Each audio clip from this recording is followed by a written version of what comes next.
What is up everybody? What is up mga idol? What is up to you, baby?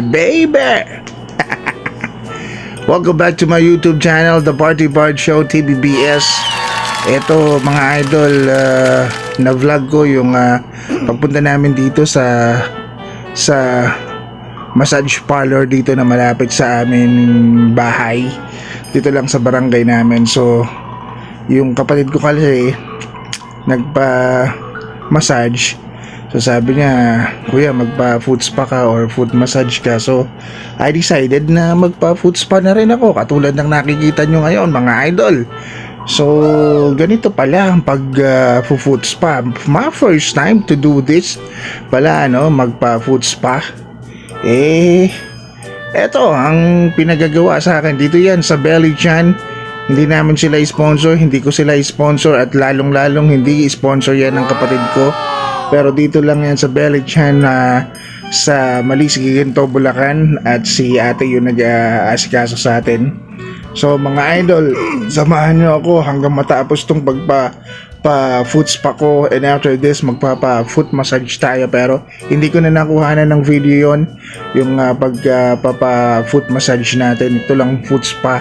Medyo first time talaga tayo. Hindi lang medyo, first time talaga natin gawin to. Alright mga idol, so samahan nyo ako mga idol. Tara, magpa-foot spa tayo sa Belly Chan. Yeah! Yeah!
Grabe, parang hirap na hirap si ate kulkuli dito ang aking paa.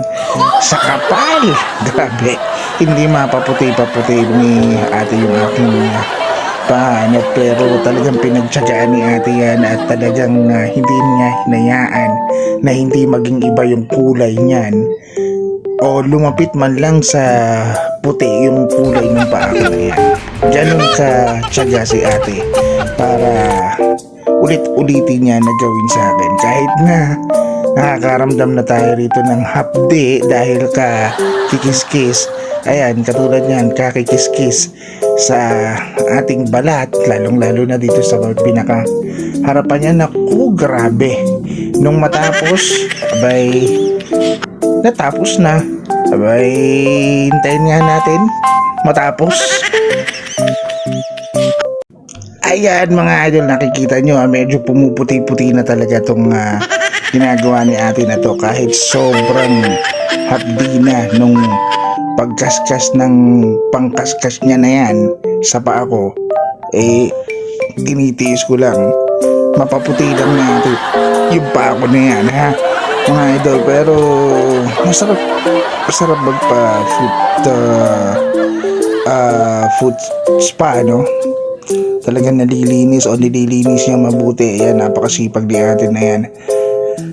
Ay, sana hindi humabdi ito pagka nabasa at napatuyo ni ate ito. Pero parang nakakaramdam na ako ng hapdi ng pagkayod niya o pagkiskis niya sa balat ko mga idol. Eto na. Ay, mahapdi nga ate.